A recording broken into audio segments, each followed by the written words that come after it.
The Pahalgam terror attack shook the nation. It shook the world. But India is not keeping quiet. It's responding. It is retaliating with words, with walls, and with water. The Indus Waters Treaty of 1960 will be held in abeyance with immediate effect. In an unprecedented move, New Delhi has held in abeyance the 1960 Indus Waters Treaty, which could have deep ramifications. Pakistan has warned that any disruption in water flow would be considered an act of war. Diplomatic gloves are off. Weaponization of water is the next step for India. But could this lead to the next conflict or war between India and Pakistan? Hello and welcome. You're watching Statecraft with me, Geeta Mohan.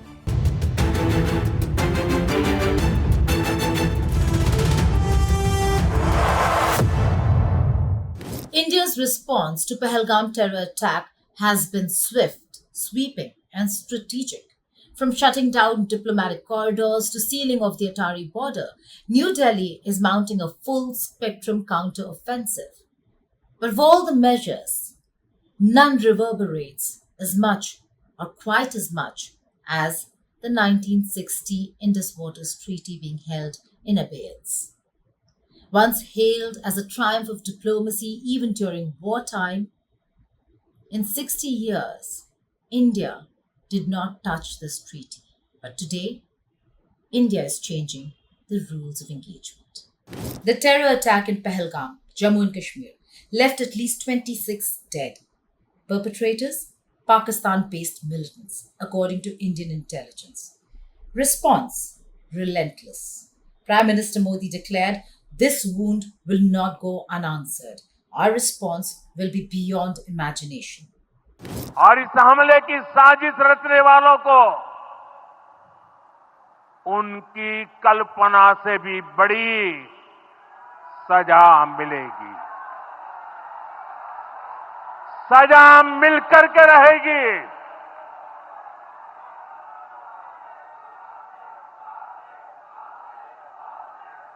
अब आतंकियों की बची खुची जमीन को भी मिट्टी में मिलाने का समय आ गया है। गांव की कमर तोड़ कर रहेगी। Cabinet Committee on Security convened. Borders slammed shut. Visas revoked. Diplomats expelled. These were just a series of retaliatory steps taken by India. But these were just the first steps, culminating into one of the most consequential decisions that India took on the diplomatic front, that is, putting the Indus Waters Treaty on hold. One that was hailed as a very strong pillar of India-Pakistan relations since the year 1960.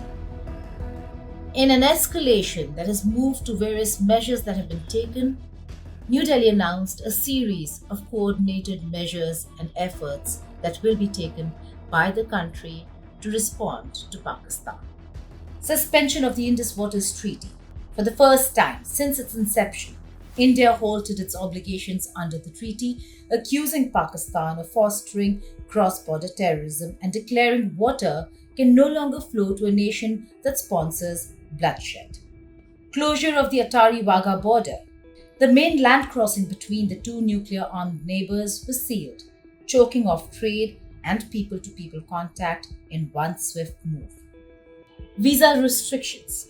Pakistani nationals were barred from entering India under the SAARC visa exemption scheme. Existing visas were summarily cancelled. Diplomatic downgrading. India expelled Pakistani military attachés and slashed the presence of Pakistani diplomats in New Delhi to 30 from earlier 55. India also announced reciprocity by saying that they'd do the same, call back their own military attachés and downgrade the mission, confining the numbers to 30.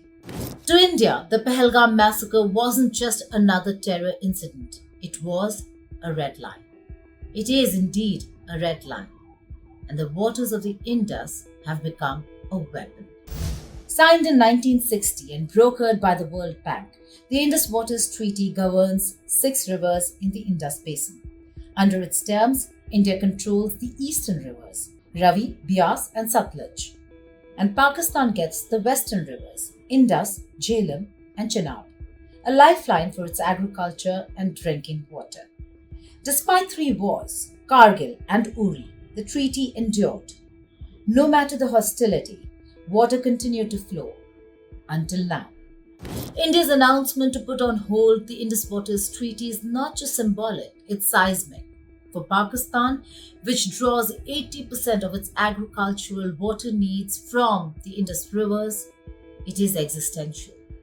If India is able to do it, stop or disrupt water flow despite the negotiations underway under the Indus Waters Treaty, which is being mediated by the World Bank, then what happens to Pakistan? Why now? Because New Delhi believes Pakistan's impunity has thrived under protection, not just military but diplomatic, and water has long been the untouchable frontier. Now, India is making it touchable. Foreign Secretary Vikram Misri declared the treaty is being held in abeyance until Pakistan credibly and irrevocably abjures cross-border terrorism. Translation: prove you're not backing terrorists or the taps stay tighter. Recognizing the seriousness of this terrorist attack, the CCS decided upon the following measures. 1.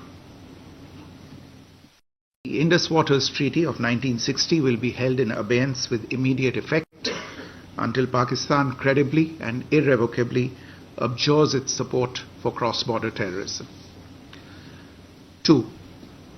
The integrated checkpost Attari will be closed with immediate effect. Those who have crossed over with valid endorsements may return through that route before 1 May 2025. 3. Pakistani nationals will not be permitted to travel to India under the SAARC visa exemption scheme visas. Any SVAS visas issued in the past to Pakistani nationals are deemed cancelled. Any Pakistani national currently in India under SVES visa has 48 hours to leave India. 4. The defense, military, naval and air advisors in the Pakistani High Commission in New Delhi are declared persona non grata. They have a week to leave India. India will be withdrawing its own defense, navy and air advisors from the Indian High Commission in Islamabad. These posts in the respective High Commissions are deemed annulled. For years, India stuck to the letter and spirit of the IWT. It even refrained from developing its full hydropower potential allowed under the treaty. No more. Dams may rise. India might not be able to cut off waters immediately, since India cannot stop the rivers, geography does not allow it, and the infrastructure isn't yet built to stop waters going into Pakistan. But here is what this hold on IWT could mean. Freedom to exploit the western rivers without prior notice or legal backlash. Acceleration of hydropower projects like the Pahalgam Dam on Chenab. Psychological warfare, showing Pakistan that even sacred agreements are no longer safe. It's not a dam that's breaking, it's India setting a precedent. Islamabad is rattled, already facing political chaos, economic crisis, an IMF leash. Pakistan now could face a potential border crisis. What could holding of the Indus Waters Treaty in abeyance really mean? Undermine its agricultural output, which employs 40% of its labor force. Create drinking water shortages in cities like Lahore and Multan. Stoke internal unrest in Punjab and Sindh. This isn't just a national security issue, it's a domestic survival issue. Pakistani officials are scrambling. Within hours, Pakistan's National Security Committee convened an emergency meeting chaired by none other than the Prime Minister. Their reaction? Anguish, outrage, and a heavy dose of melodrama. Pakistan's Foreign Minister Ishaq Dar vowed diplomatic retaliation, declaring that the top Indian diplomat at the Indian High Commission in Islamabad would be summoned. and he was indeed summoned. India must answer for its illegal, unilateral actions, he said, as the government unveiled a string of tit-for-tat measures. And then came the warning shot. Defence Minister Khwaja Asif, flanked by military bras and national flags, escalated the rhetoric that India is fighting a low-intensity war against us, and if they up the scale, we are ready. To protect our land, we will not come under any international pressure. The message from Rawalpindi is clear. They want the world watching and worrying. But for New Delhi, the time for warnings are over. The taps are closing, the bridges are burning, and the old playbook, it's been shredded. But here's where the chessboard could get murkier. What if Pakistan does not respond diplomatically? It retaliates, not with missiles, but with China, Pakistan's all-weather friend. Brahmaputra River, which India depends on for the northeast, originates in Tibet, Chinese territory. Beijing has dam building projects on the upper Yarlung Tsangpo, the river's Tibetan name. What if Pakistan would ask China to divert or disrupt water flow of the Brahmaputra? It could mean chaos, weaponizing water in reverse on the eastern front of India.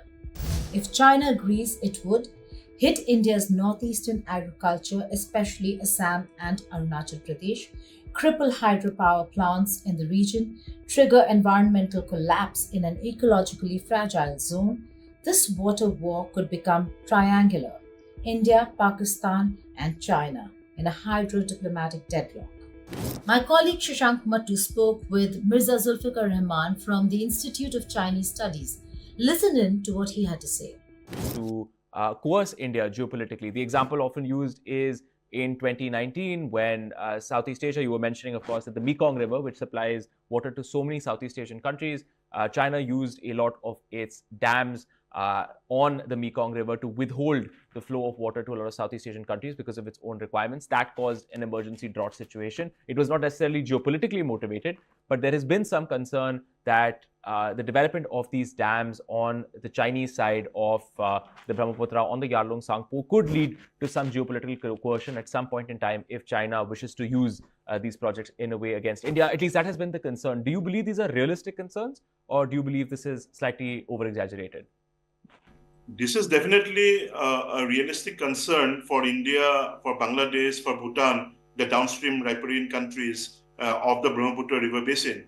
China is the upstream uppermost riparian country, and it has a strategic advantage in terms of geography as it controls the Tibetan headwaters. This water wars concept is now increasingly a part of the geopolitical vocabulary, and it is going on in a way that nation states are actually using it quite a lot. Upstream countries have a strategic advantage and can actually take unilateral decisions to construct hydroelectric dams. And one of the major points that India, Bangladesh, and Bhutan all have to be concerned about, that China is not part of the United Nations Water Courses Convention. Neither do India, neither do Bhutan, neither do Bangladesh are part of this. So there is no international treaty mechanism or kind of a compliance mechanism on shared water courses in South Asia. So that even becomes much more trickier in the context of unilateral hydroelectric dam expansion in the upper riparian country.